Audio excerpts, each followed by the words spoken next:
فأنا ناصح لإخواني بالصدع بالحق تبيض وجوههم. السكوت في مسألة الحزبية يضرها، فاصدع بما تؤمر وأعرض عن المشركين. سلامي على دماج ورجالها والشيخ يحيى ودار العلم يا سعد بانيها. بسم الله الرحمن الرحيم. Alhamdulillah, salatu wassalamu ala rasulillah wa ala alihi wa sahbihi.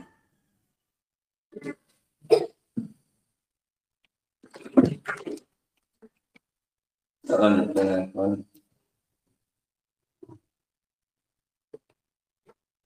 kajian tafsir kita masih pada surat Al-An'am. Kita masuk ayat yang ke-125.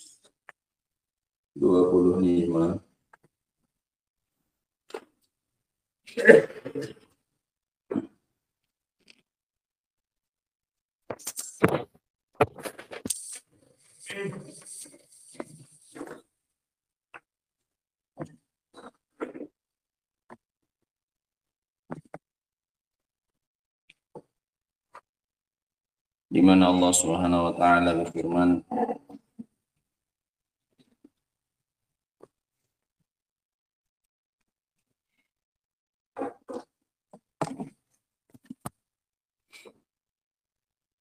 "Faman yuridillahu an yahdiyahu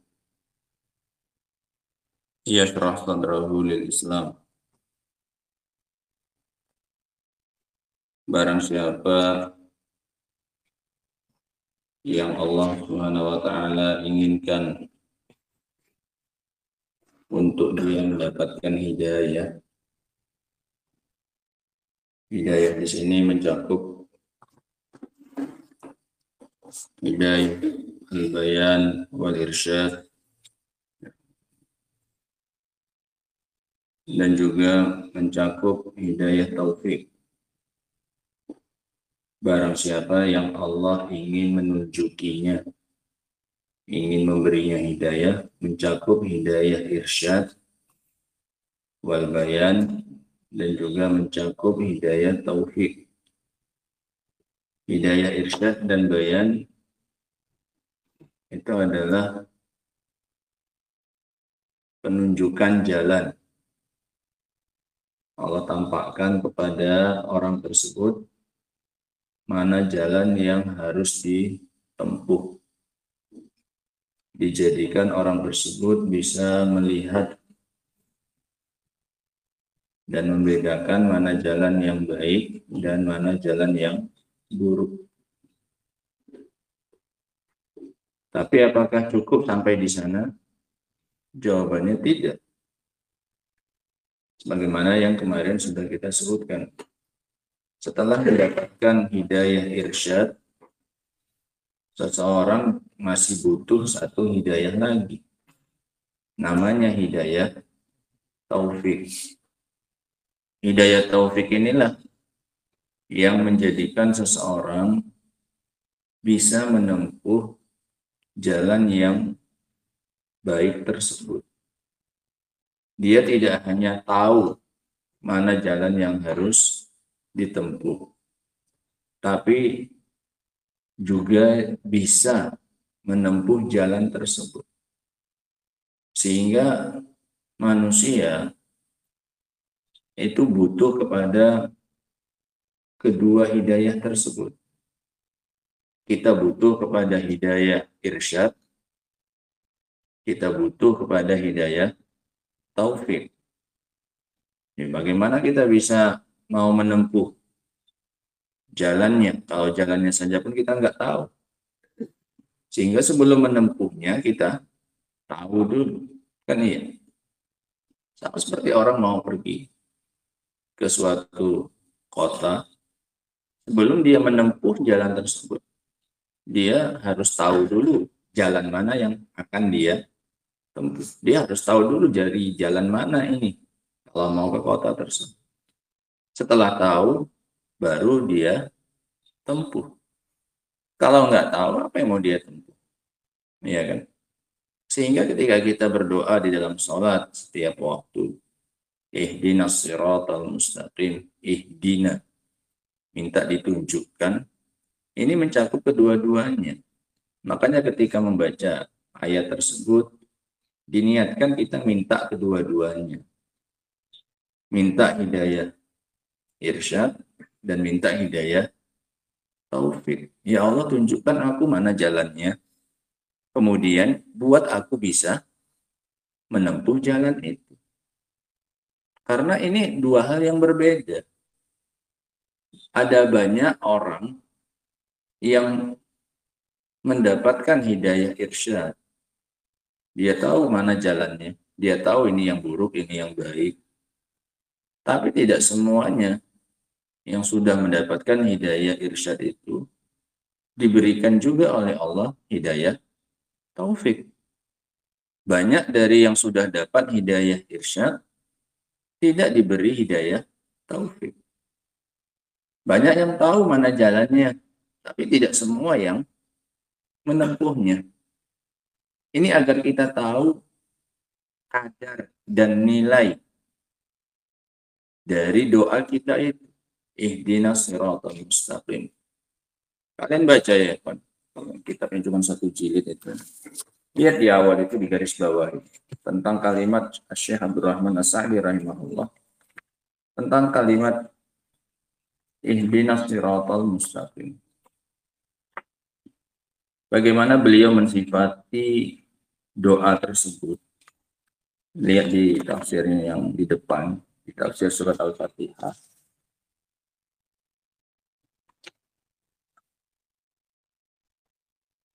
Apa kata beliau di situ? Dapat ai dallana wa arsyidna. Tunjukkan kami. Hidayah apa ini? Irsyad. Wa waffiqna ila sirat. Hidayah apa? Waffaqa. Hidayah taufik. Minta dikasih irsyad, minta dikasih apa? Taufik. Kemudian perhatikan lagi di bawahnya. Sebelum masuk siratal ladzina an'amta. Fahadzat doa ini min ajma'il ada'iyah. Termasuk dari doa yang paling mencakup, paling ajma', paling jami', paling mencakup. Wa anfa'iha lil abdi. Dan doa yang paling bermanfaat bagi hamba. Makanya diulang-ulang terus di dalam sholat. Makanya Al-Fatihahnya dijadikan rukun dalam sholat. Salah satunya karena ada permintaan hidayah ini. Ini ajma' al-ada'iyah wa anfa'uha. Salah satu doa yang paling mencakup dan yang paling bermanfaat bagi hamba. Apa itu doanya? Minta hidayah. Hidayah apa yang mau diminta? Hidayah irsyad. Ini kita belajar dalam rangka minta hidayah irsyad. Biar tahu mana yang benar, mana yang salah. Mana jalan yang bagus, mana jalan yang rusak. Nah, kemudian juga minta hidayah apa setelah itu? Taufik. Supaya bisa mengamalkannya, bisa menempuh jalan yang benar tersebut. Walihada wajib 'alal insan an yad'u Allah bihi fi kulli rak'atin min sholati. Oleh karena itulah, dikarenakan doa ini doa yang paling mencakup dan doa yang paling bermanfaat, oleh karena itulah wajib bagi setiap orang untuk membaca, berdoa kepada Allah dalam setiap rakaat dari sholatnya. Kenapa? Lidoruratihi ila dzalik. Karena kebutuhannya yang darurat akan doa ini. Sehingga kan dipaksa doa kita. Kalau nggak baca doa ini kan nggak sah Al-Fatihahnya. Nggak sah Al-Fatihahnya ya nggak sah sholat.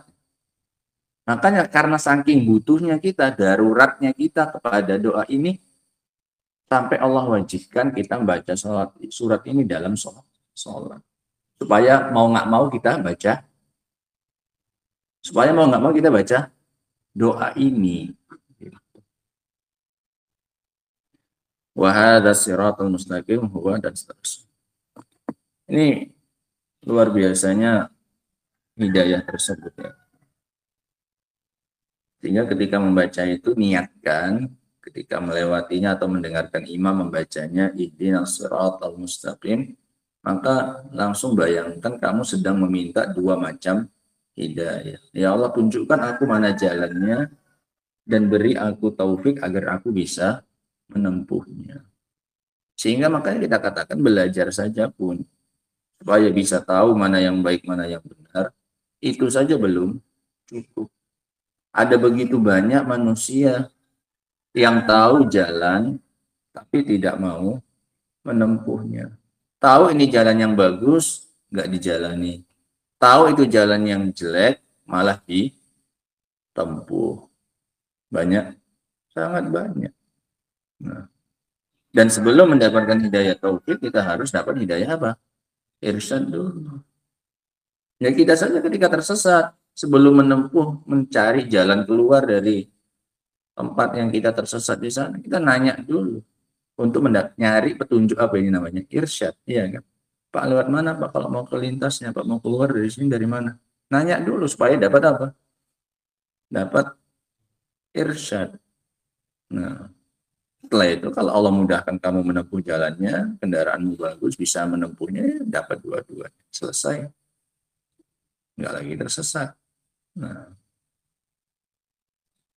sehingga ini yang dikatakan oleh Allah dalam ayat yang kita baca, "Famay yuridillahu an yahdiya." Barang siapa yang Allah inginkan untuk memberinya hidayah, mencakup hidayah irsyad dan hidayah taufik. Lagi-lagi ya kan, yang semakin membuat kita butuh kepada Allah Subhanahu wa taala akan dua hidayah ini. Allah mengaitkannya dalam ayat ini, perhatikan. Allah mengaitkannya dengan keinginan dari Allah Subhanahu wa taala. Faman yuridillah. Barang siapa yang Allah ingin, dia dapat hidayah. Berarti keputusan dapat hidayah atau tidak itu murni terkait dengan keinginan Allah.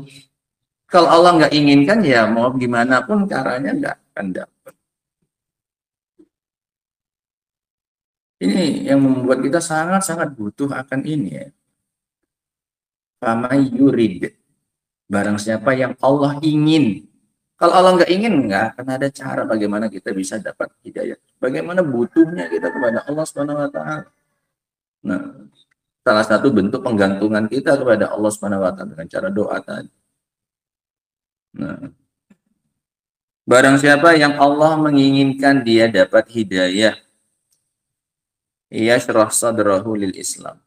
Maka wasilahnya, bentuknya adalah Allah lapangkan dadanya terhadap Islam. Dia senang belajar tentang Islam, dia senang mencari tahu tentang Islam, dan seterusnya. Wa may yurid, dan barang siapa yang Allah inginkan an yudillahu, untuk Allah sesatkan. Yang mana kamu baca? Berapa soal ayatnya? Barang siapa yang Allah inginkan untuk Allah sesatkan, menunjukkan hidayah dan kesesatan dua-duanya di tangan Allah. Allah yang ngasih tunjuk jalannya, Allah juga yang menghilangkan jalan dari dia. Nggak tahu jalan. Namanya apa? Sesat. Iya kan? Orang tersesat di jalan, nggak tahu jalan. Itu juga diinginkan oleh Allah Subhanahu wa taala. Sepintar apapun kamu, kalau Allah ingin kamu itu tersesat, ya tersesat. Nggak dapat apanya? Jalannya. Ya ja'al sadrahu dayiqan haraja. Allah akan menjadikan hatinya itu dadanya sempit dan berat. Ini untuk mempelajari Islam, untuk menerima apa ini? Islam. Mau belajar tentang Islam kok payah, malas, berat. Dadanya terasa sempit, dayiqan. Ini berarti tanda-tanda Allah ingin apa? Tanda-tanda Allah ingin apa? Menyesatkannya. Sehingga ini hati-hati. Masing-masing dari kita menilai lapang atau tidaknya dada kita.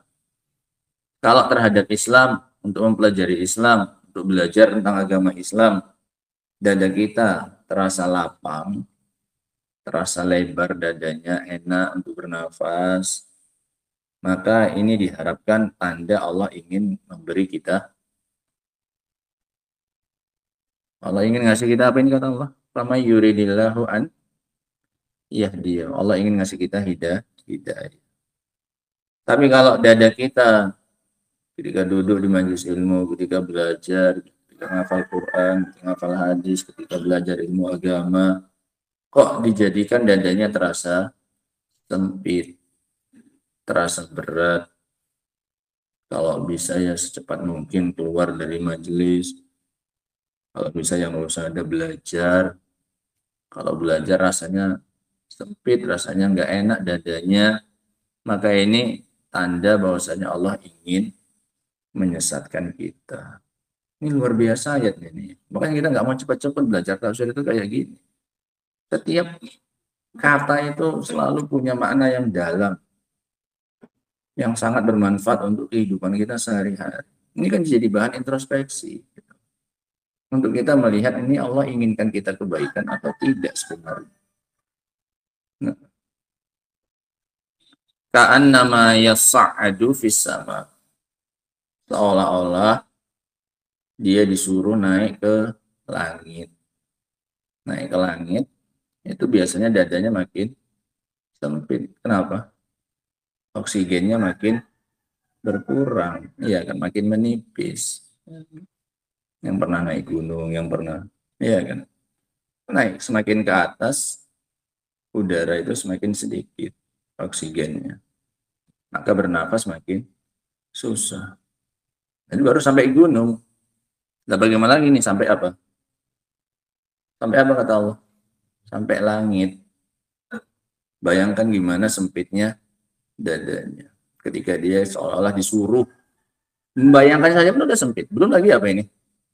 Ya sa'ad itu disuruh, dibebani maksudnya. Seperti seolah-olah dia dibebani untuk naik ke langit. Iya kan? Belum naik saja pun sudah terasa apa ini? Sempit. Oh harus naik ke sana, kalau enggak keluargamu mati. Itu saja pun sudah terasa apa? Sempit. Ketika dibebankan kepada dirinya untuk naik ke langit. Itu penggambaran bagaimana sempitnya hatinya tadi.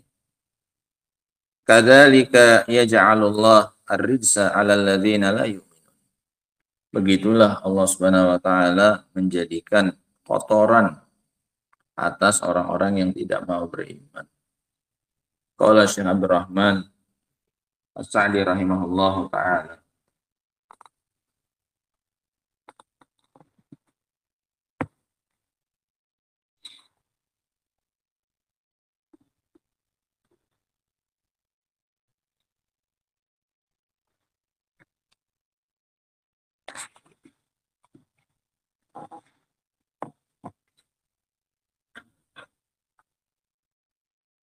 Yang dimaukan dengan ar-rijsa di sini kan kotoran adalah kotoran syirik. Begitulah Allah jadikan, Allah timpakan kotoran kesyirikan kepada orang-orang yang tidak mau beriman. Mereka menjadi jorok, menjadi kotor dengan kesyirikan. Kata Syekh Abdurrahman As-Sa'di rahimahullah, yaqulu ta'ala mubayyinan li ibadihi.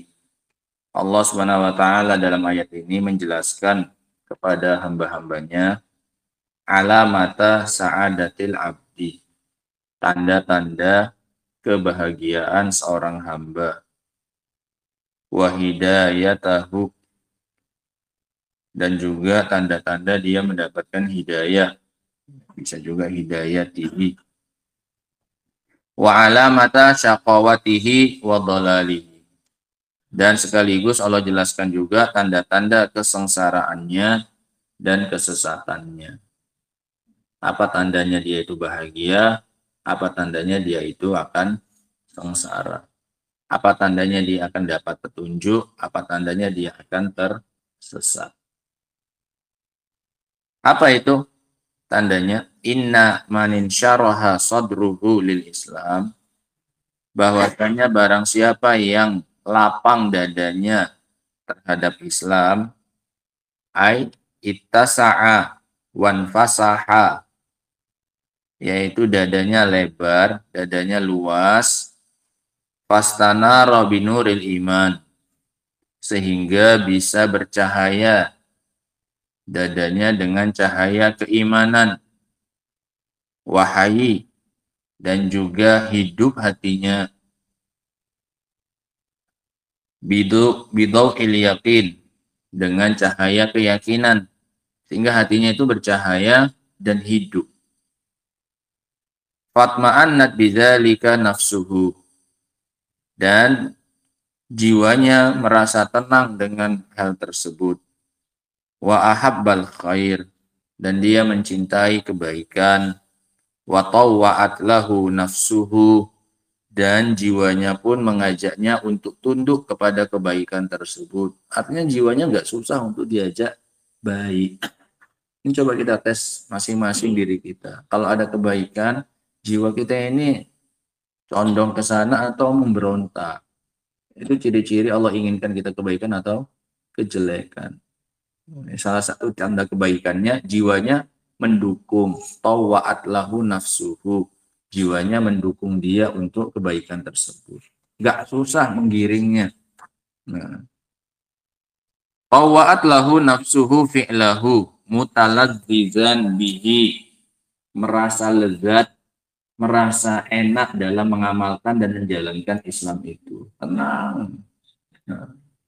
Ghairu mustaqil, tanpa merasa berat, tanpa menjadikannya beban. Sama seperti contohnya sholat. Nah, ini adalah bentuk istirahat sebenarnya. Dengan masuk ke dalam sholat, itulah tempat beristirahatnya seorang mukmin. Di dalam apa? Sholat. Bukan setelah selesai dari sholat. Makanya ketika Rasul dalam keadaan gundah gulana, dalam keadaan capek, Rasul mengatakan kepada Bilal apa? Arihna ya Bilal, kum fa'anzin. Tenangkan kami, kasih kami ketenangan, rehatkan kami, arihna ya Bilal. Artinya Bilal suruh apa? Azan, biar kita bisa apa? Istirahat. Istirahatkan kami wahai Bilal. Suruh enggak kenapa? Azan, supaya kita bisa istirahat dalam sholat. Wa ju'ilatis sholah qurrata aini, dan dijadikan sholat sebagai qurrah ain. Qurrah ain ini biasanya diartikan apa? Penyejuk apa? Arti qurrah ain itu apa? Pandangannya itu nggak mau lepas dari situ. Itu artinya qurratu ain. Nggak mau lepas dari sholat. Merasa mendapatkan ketenangan di dalam sholat. Selesai sholat, baru apa? Masuk lagi masalahnya. Iya kan? Nah, sehingga sebenarnya inti istirahatnya itu di dalam sholat, bukan di luar apa? Sholat. Nah. Fa inna hadza alamatun alal annallaha qad hadahu. Kalau dia bisa merasakan kelezatan dan tidak merasa berat, dadanya lapang seperti itu, maka ini adalah tanda bahwasanya Allah telah memberinya hidayah. Wa manna alaihi bitaufiq, dan Allah karuniakan kepadanya taufik.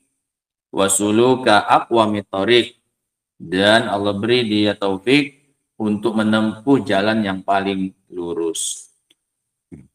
Ini tanda kebaikan, tanda kebahagiaan seorang hamba. Wa anna alamata man yuridillahu an yudillah, dan bahwasanya tanda orang yang ingin Allah sesatkan, annahu yaj'al sadrahu dayyiqan haraja, Allah jadikan dadanya itu sempit dan haraj, ai fi ghayatidh dhiq anil iman, berada dalam puncak kesempitan dari iman. Beriman tetap, tapi rasanya kok apa ini? Sempit dan berat. Beriman tetap masih ada imannya, bukan dia nggak dikatakan apa ini? Beriman. Ada imannya tapi kok rasanya nggak enak, berat. Wal ilmi wal yakin, dan juga terhadap ilmu dan keyakinan. Qadin ghamasa qalbuhu fi syubuhat wasyahawat, hatinya telah tenggelam di dalam syubhat dan syahwat. Sehingga perkara iman, perkara ilmu, perkara keyakinan itu membuat dadanya terasa sesak. Fala yasilu ilaihi khairun. Karena hatinya itu dadanya sempit, maka kebaikan tidak bisa apa? Nyampai ke sana. Fala yasilu ilaihi khairun. Satu kebaikan pun tidak bisa apa? Masuk. Kenapa? Tempat masuknya apa? Sempit. Ini luar biasanya permisalan dari siapa ini? Allah. Kenapa diperumpamakan lapang sama apa ini? Sempit. Kalau lapang, kebaikan gampang apa? Masuk. Bahkan dia minta nyari apa-apa saja yang masih bisa dilakukannya. Kayak para sahabat. Rata-rata pertanyaan mereka kan itu. Ya Rasulullah, beritahukan aku amalan yang ini. Ya Rasulullah, apa amalan yang kayak gini. Ya Rasulullah, apa amalan yang kayak gini. Karena dada mereka apa ini? Lapang. Bisa masuk stok yang banyak dari kebaikan. Nah, kalau kita dadanya sempit, satu kebaikan mau masuk saja pun itu apa? Payah, sulit. Kenapa? Tempat masuknya kecil, sempit dadanya. Sehingga payah mau dimasuki kebaikan. La yansyarihu qalbuhu li fi'lil khair. Tidak lapang hatinya untuk melakukan kebaikan. Ka'annahu min dhikihi wa syiddatihi, seolah-olah dia dari kesempitannya itu dan kepayahannya itu yakadu yas'adu fis sama. Ai ka'annahu yukallafu su'ud ila sama. Seolah-olah dia dibebani, diharuskan untuk naik ke langit. Kayak disuruh mau ke langit saja. Berat ya, gimana dia mikirkannya itu. Pokoknya besok kamu harus sampai ke langit. Itu bayangkan bagaimana sempitnya orang tersebut. Nggak usah nunggu sampai ke langit. Semata-mata dibebankan kepadanya untuk naik ke langit saja pun itu sudah apa ini? Sudah berat dan sempit dadanya. Ka'annahu yukallafu su'ud ila sama, seolah-olah dia dibebankan untuk naik ke langit. Alladzi la hilata fihi, yang mau tidak mau dia harus lakukan, yang enggak ada jalan keluar bagi dia. Mau enggak mau harus dipaksa naik ke langit. Wa hadza sababuhu adamu imanihim. Sebab sempitnya itu adalah karena tidak berimannya mereka. Huwallazi aujaba an yaj'alallah ar-rijsa alaihim. Itulah yang mengharuskan Allah Subhanahu wa taala untuk menimpakan kepada mereka itu ar-rijsa, kotoran. Kotoran apa tadi? Kesyirikan. Li'annahum saddu ala anfusihim babar rahmati wal ihsan. Artinya karena mereka sendiri yang telah menutup untuk diri mereka pintu-pintu rahmat dan kebaikan. Siapa jadi sebabnya nggak bisa masuk kebaikan? Dia sendiri yang menutup apanya? Dadanya. Nah. Wa hadza mizanun la ya'ulu alaihim. Hadza mizanun la ya'ul. Wa tariqun la yu'tabar. Dan ini adalah timbangan yang tidak bisa dijadikan patokan dan jalan yang tidak la yu'awwal wa tariqun la yataghayyar. Ini adalah jalan yang tidak berubah.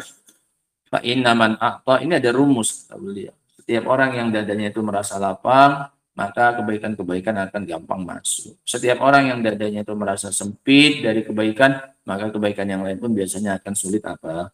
Masuk. Ini rumus yang tidak berubah kata beliau. Timbangan yang baku ini kayak gini. Fa inna man a'ta wa taqa wa saddaqa bil husna yuyassiruhullahu lil yusra. Karena barang siapa yang bertakwa dan membenarkan dengan surga, maka Allah akan mudahkan baginya kebaikan-kebaikan. Wa man bakhila wastaghna wa kadzdzaba bil husna, barang siapa yang pelit dan merasa tidak butuh kepada Allah dan mendustakan surga, fasanuyassiruhu lil usra, maka Allah akan mudahkan jalan-jalan apa ini? Kejelekan untuknya. Faedah yang bisa kita ambil ya, Evan, dari ayat yang luar biasa ini, Evan. Yang pertama adalah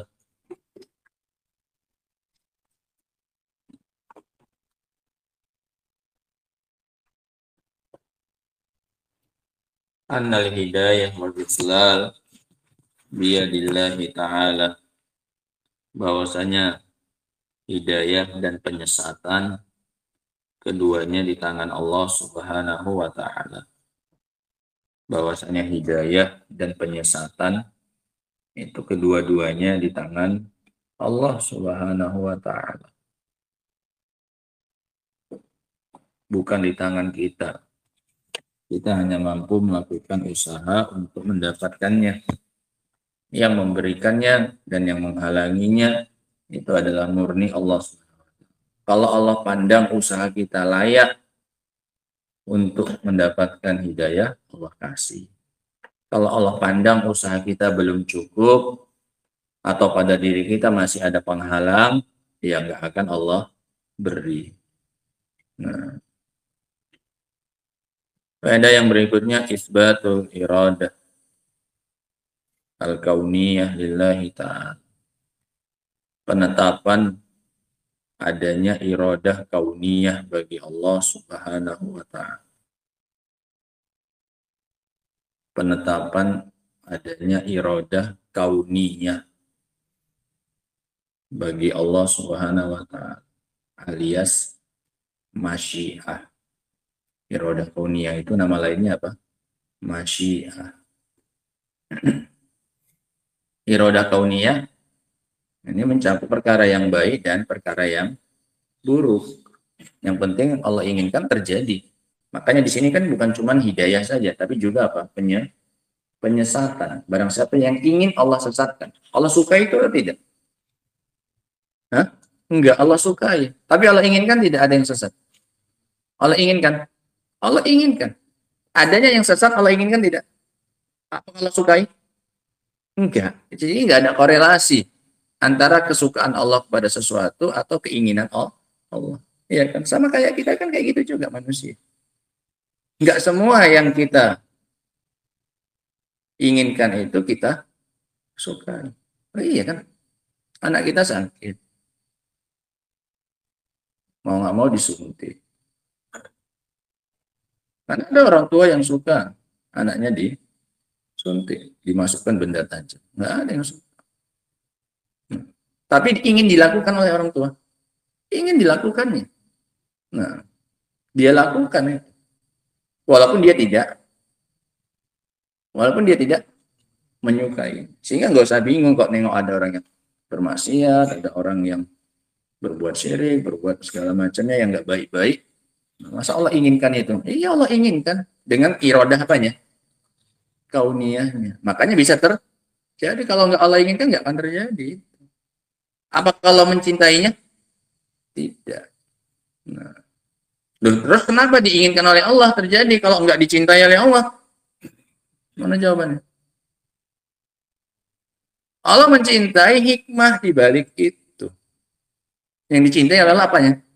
Hikmah di balik terjadinya apa? Kemaksiatan tersebut. Ada hikmahnya ya banyak. Nah. Sama seperti dulu kemaksiatan pertama. Nah, iblis nggak mau sujud. Kemudian Adam memakan dari pohon. Siapa yang menginginkan itu terjadi? Allah. Allah menyukai hikmah di balik itu. Walaupun Allah nggak menyukai itunya. Paham ya? Nah, ini harus paham konsep seperti ini. Biar nggak bingung. Iradah kauniyah, nama lainnya apa? Masyiah. Lawannya iradah syar'iyah. Itu baru kecintaan Allah. Yang Allah inginkan dan Allah cintai. Sholat, beriman. Ini Allah inginkan secara syar'i. Tapi kalau iradah syar'iyah ini nggak mesti terjadi. Makanya nggak semua orang beriman, nggak semua orang sholat. Iya kan? Kalau iradah kauniyah pasti terjadi.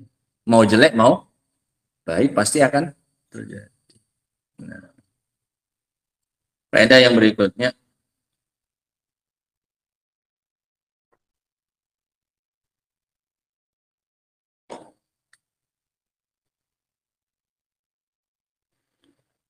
Barang siapa yang Allah ingin memberinya hidayah, barang siapa yang Allah ingin memberinya hidayah, syaraha sadrahu lil Islam.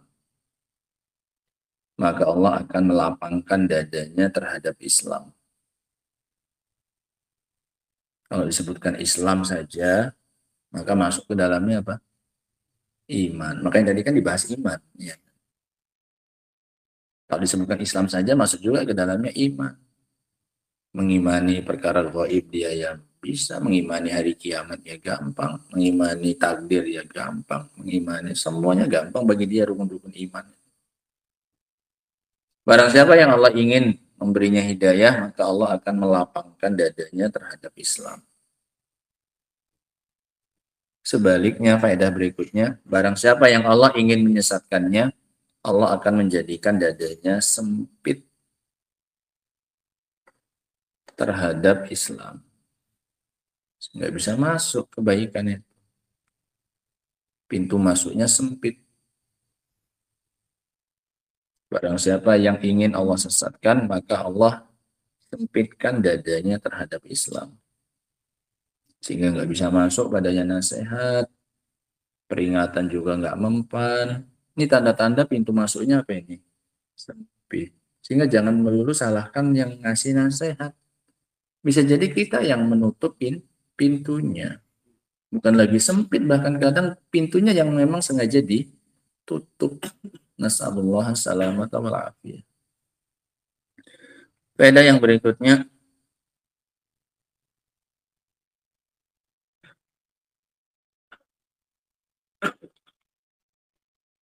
hukuman bagi orang-orang yang tidak beriman. Hukuman bagi orang-orang yang tidak beriman. Allah jadikan dirinya itu kotor dengan kotoran kesyirikan. Silih berganti. Hukuman bagi orang-orang yang tidak mau beriman. Bija'li rijsa alaihim. Bija'li rijsi alaihim. Dengan Allah kotorkan mereka.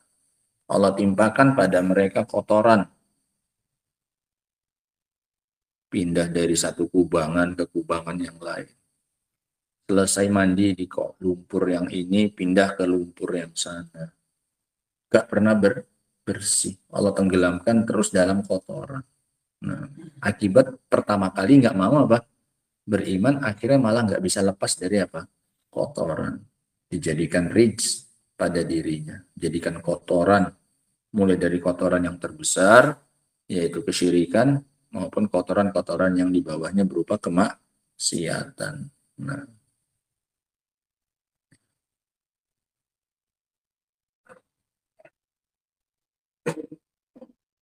sehingga ini faedah yang berikutnya yang terakhir, annal jaza min jinsil amal. Karena kotor perbuatannya pertama, terus ditambahkan padanya apa ini? Kotoran. Kotoran ditambahi lagi oleh Allah kotoran. Karena nggak mau membersihkan diri memang. Kamu sering, kita kadang kayak gitu ya sama anak kita kan. Iya kan. Udah main kotor sekalian dikotori ya. Kan kayak gitu ya. Kadang orang tua kan kayak gitu. Supaya merasa apa dia? Kapok. Nah. Dan bahwasanya maksiat adalah sebab kemaksiatan setelahnya. Wa annal maksiyah sababun lil maksiyah ba'daha. Dan bahwasanya kemaksiatan adalah sebab untuk kemaksiatan berikutnya. Sehingga hati-hati kalau tidak segera melepaskan diri dari kemaksiatan, maka biasanya akan Allah timpakan padanya kemaksiatan berikutnya. Makanya nggak pernah apa ini lepas. Kenapa? Memang dari awal nggak mau langsung melepaskan apa? Diri. Nah, makanya kata Allah, falamma zagu azaghallahu qulubahum. Ketika dia menyimpang, maka sekalian Allah apa? Simpangkan. Apa sebab penyimpangan yang kedua?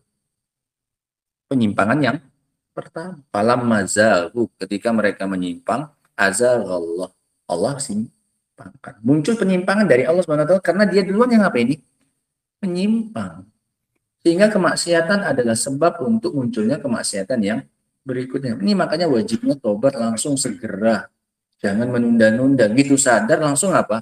Selesaikan. Biar nggak ditimpakan kepada kita maksiat yang berikutnya. Nah, langsung cabut diri kita dari situ. Supaya nggak semakin terus-menerus tenggelam dalam kubangan lumpur kemaksiatan. Nah, wallahu ta'ala a'lam bishawab. Adapun ayat yang ke-126.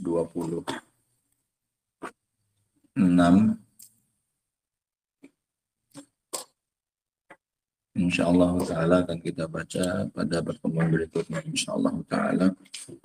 Wa akhiru da'wana alhamdulillahi rabbil alamin. Subhanallahi wa bihamdika asyhadu an la ilaha illa anta astaghfiruka wa atubu ilaik walhamdulillahi rabbil alamin.